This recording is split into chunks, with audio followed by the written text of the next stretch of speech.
Welcome on in, guys. Am I rolling? Yes, I am. Why do I sound like the mad dog? All right, 3, 2, 1. Hey, welcome on in, guys. Tobin here with you, recording right before the Heat are about to take on the Atlanta Hawks. No Jimmy Buckets. He is still out ill, and we'll see what comes of that. I did see today that it was reported by 5 Reasons that still swearing up and down the guy is really sick, and that he has been working his way back. He wants to feel like himself. This was the report from Ethan Skolnick. In light of public skepticism, I can provide the following additional reporting on Jimmy Butler.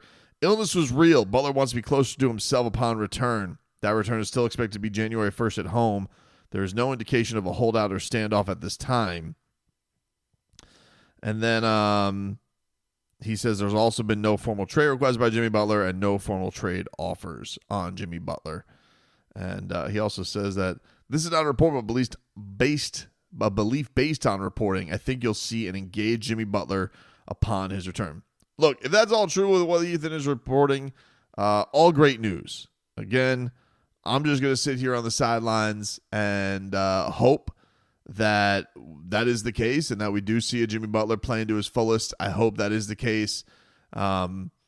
All signs before this weirdness all took place with him getting sick alongside all of the trade talk, it seemed like Jimmy Butler was playing to his fullest and Jimmy Butler was giving all of his effort and all of that stuff. I haven't liked that this has turned into people either questioning how good Jimmy Butler's legacy has been with the Miami Heat or what he's done for the Miami Heat.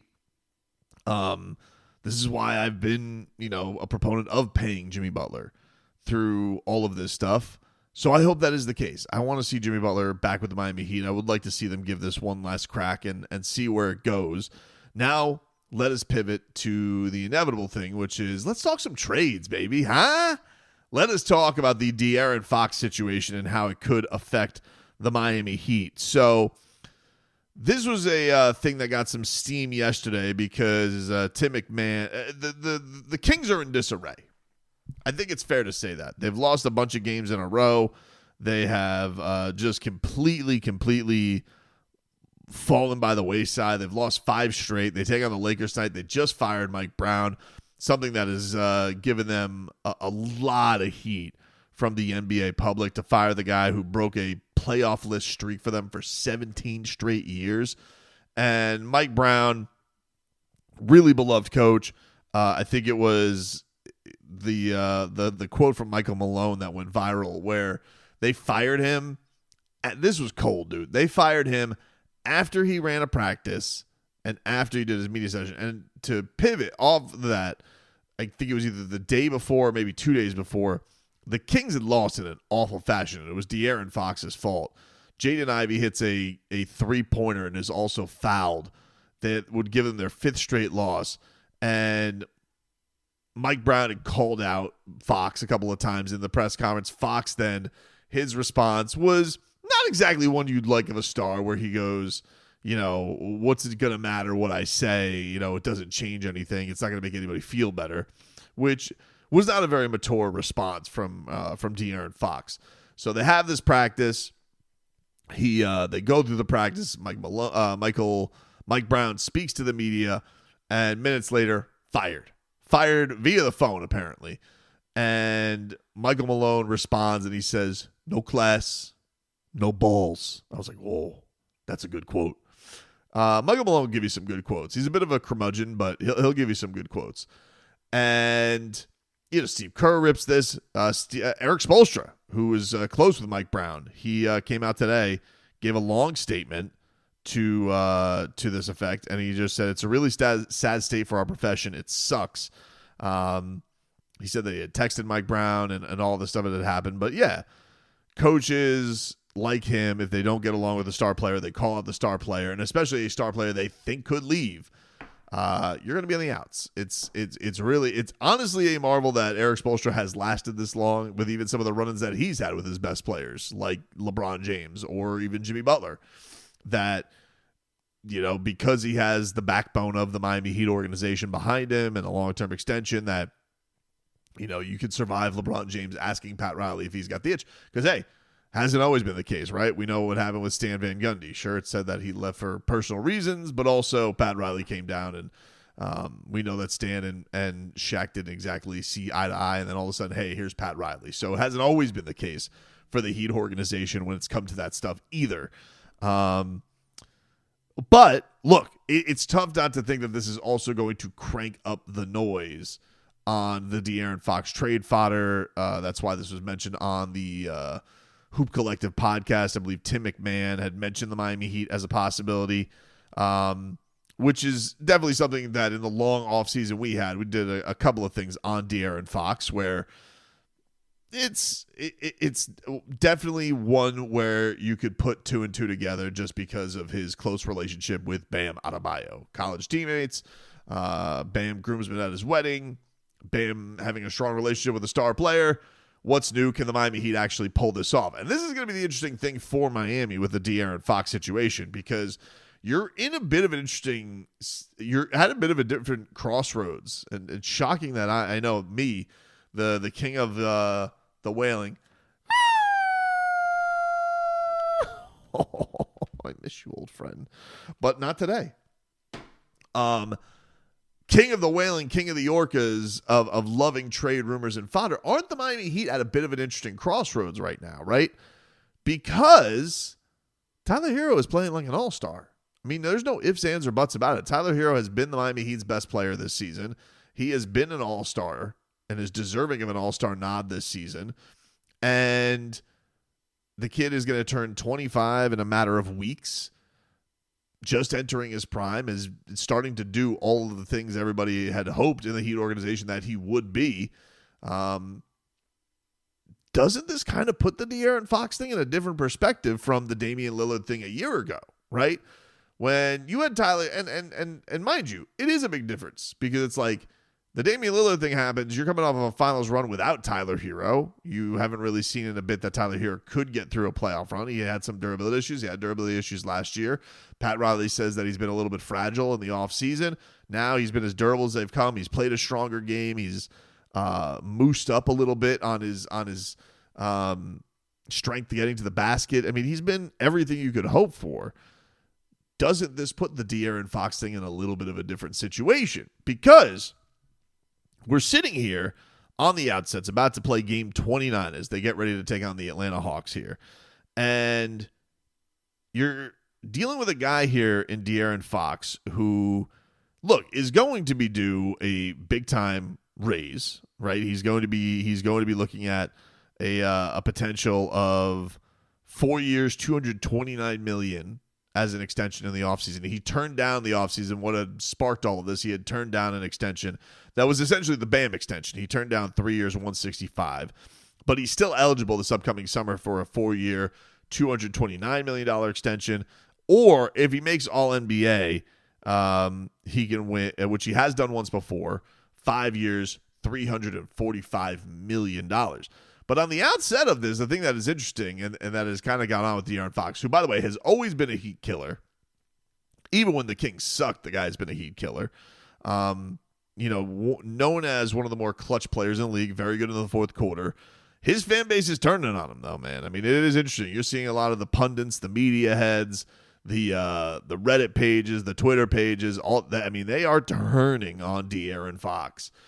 And represented by Rich Paul, who is an absolute sensei at getting his clients where they want to go. And if he does want to end up going to Miami, what does Miami do with that, right? Because if this is something that's going to be in the middle of the season, I still find it to be a hard thing Miami's going to have the ammo for, because they still have to convert one of their picks over to OKC. They really don't have that much ammunition, which is part of the thing that goes with the Jimmy Butler conversation. But if the Miami Heat did want to do almost what they did with Halliburton, where they traded Tyrese Halliburton, a very, very good player, and they got Domantas Sabonis, who then in lie kind of became the face of the Kings. And I'm not sure how well that's kind of gone over with the Fox camp, right? Are the Kings in a position where they would look at the Miami Heat and say, all right, Herro for Fox. And would Heat fans be into that, right? Because I know there's a lot of, I know that there's a lot of people who are excited about Tyler Herro and what he's doing right now. But the one thing that does have to be kind of checked off the box left for Tyler is a tremendous postseason performance. He's done everything in the regular season. He's deserving of an all-star bid. Whatever dough is coming his way, he's going to be deserving of. But then the question becomes, all right, does this carry over to the playoffs? Can he be that type of a guy for the Miami Heat? Now, it's not to say that De'Aaron Fox could be. I'm just asking the question right out of the gate. Is the Heat fan at the point where they would not trade Tyler Herro for De'Aaron Fox? Because, got to tell you, I think I am at the point where I wouldn't trade Tyler Herro for De'Aaron Fox right now. And here's the other thing that goes into that. Trading a guy who's maybe, this is what I'm just looking at with De'Aaron, right? Tremendous player, efficient as hell, has been just a perennial scorer, over 26 points a game the last 2 years, been a 25-point a game scorer for the last 3 years. The Miami Heat haven't had that since the likes of LeBron James. He's done it 4 years, actually, in his career. Durable player, led the league in steals last year. Obviously not as great a three-point shooter as Tyler Herro. Few people on this planet actually are. But I do wonder if the Miami Heat are going to go into this post-Jimmy Butler era, though, right? If that is down the horizon, shouldn't the Miami Heat be looking for who's the next guy who's going to take over for Jimmy and not Tyler? Like when you knew it was the Jimmy Bam duo, right, for all these years, you're playing in the aftermath of all that was, okay, well, the natural place we got to find is the go-to backcourt scorer. Well, now the Miami Heat seem like they have that.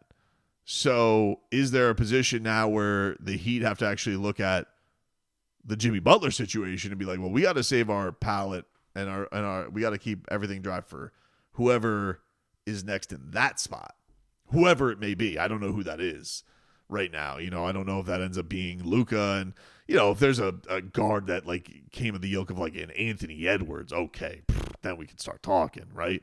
But is De'Aaron Fox at that level? To take away from what Tyler's done this year, I don't know, dude. I strange as it may sound, my little friend, don't look at me like that. You want to make moves. Get out of here. Tell me what I want to do. Is it at a situation where the Miami Heat are rats off a ship on dealing Tyler Herro, and especially for De'Aaron Fox? Now, the other interesting thing becomes, all right, is there a potential place, because the Heat don't have draft picks, right? The bullet to get a De'Aaron Fox would be Tyler Herro.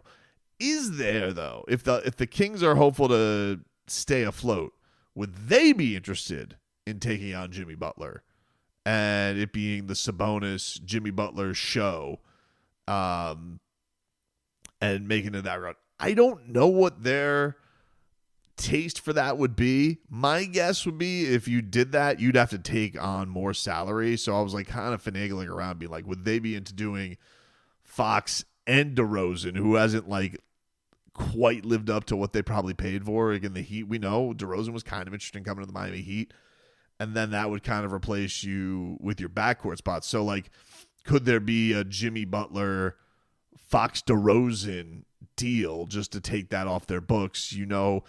That, you're going to let De'Aaron Fox, who, by the way, just for everybody, he's going into the last year of his deal this summer, so he will have some say where he wants to go, depending on where they're at with that. But could they be swayed into doing De'Aaron Fox, DeMar DeRozan, the Heat take on the DeRozan money, and they send out Jimmy Butler? Jimmy Butler can either re-up with the Kings or play out this year with the Kings, or the Kings can flip Jimmy Butler somewhere else. I don't know. But that's the only other place where I could kind of see that happening. Because mind you, the Heat don't have a ton of draft picks. If I'm the Kings, my guess would be they'd say pass. I don't think that they would go for that. But those are the only two places I could really look at it. And for those who are like, trade Bam, because I know that there's people who, look, Bam is not, I think, had his best season. I think he's probably had one of his I think he's definitely been very, very inconsistent. And although he was playing better up until the Orlando game offensively, he was starting to get into a bit of a groove. I do think all the things I do think like all the things that he stands for in the Heat organization and where they feel about him are at the point where I just don't see them making a deal for him unless it's like you're getting Giannis Antetokounmpo back. I don't think that's going to happen. And I've kind of also made those connections in the past of, well, they share an agent. I don't think that would even happen. Obviously, getting in De'Aaron Fox, he would want to come here and play with a guy that he's very close with and Bam. So, yeah, there is a little bit of a Teflonness to Adebayo that isn't going to be brought up in these trade packages. But obviously, if he was actually on the market, I think that there would be a robust market for Bam Adebayo. People would love it. But those were kind of the only two places that I went to. It was like, all right, you don't have the picks. Would they? But they've shown you they'll deal player for player in the past like they did for Halliburton and Sabonis. So would you deal Tyler Herro for him? I think I'm turning that down. The Jimmy Butler thing, would you do a Jimmy Butler, De'Aaron Fox, but take on DeRozan money? There still has to be some finagling of dough. All these aprons, it's a little bit exhausting to me. Would the Kings be into that? Would the Heat do it? Yeah, that would be their end of the Jimmy Butler era. I gotta imagine like getting somebody the talents of De'Aaron Fox. Yeah, I think that the Heat would, it'd be hard pressed for them to not turn down that return. Would the Kings do it? Hard sell that. Would they do the Herro thing? I think the Kings probably would look into that. Now, would they be more inclined to take a bevy of pick? Maybe. I don't know. But we've seen in the past that they've done this with star players. So, interesting stuff. It is interesting stuff that's kicked around. I will say it looks like the fan base there is very much rats off a ship. We've said these reasons before, but it feels like the Heat and Rich Paul and Clutch seem to be in a better spot. But it's tough to ignore. Like, hey, the Heat going after a guy who wants the ball in his hands and to be the backcourt scorer when Tyler Herro is your guy now in that spot. Yeah, I kind of feel like that's changed the equation of going after players like that. Tyler's been too good. He certainly needs to have the postseason to back it up, I think, to shut all that up forever. But it's hard to say. Like, how could you make a move for somebody like that with the way Tyler's been playing? And not have to consider that as well, especially if you got to invest something like, nearly $300 million in a player, to wonder how that is going to affect Herro is hard to ignore. All right, let's get to this Heat Hawks game.